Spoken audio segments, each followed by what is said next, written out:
हा आहे सोललेला घेवडा, म्हणजे जो निबर घेवडा झालेला असतो का तो.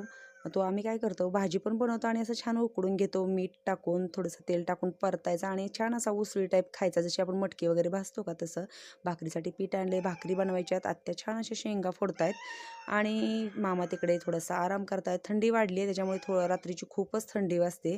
आणि इकडे कांदे आणून ठेवलेत, कारण आज बनवायचं आहे बेसन, म्हणजेच पिठलं चुलीवरचं. तर दाखवते मी तुम्हाला. इकडे बघा मी शेंगदाण्याची छान भाजून खलबत्त्यामध्ये कुटून घेतले. थोडंसं कूट आहे ना मोठं ठेवायचं.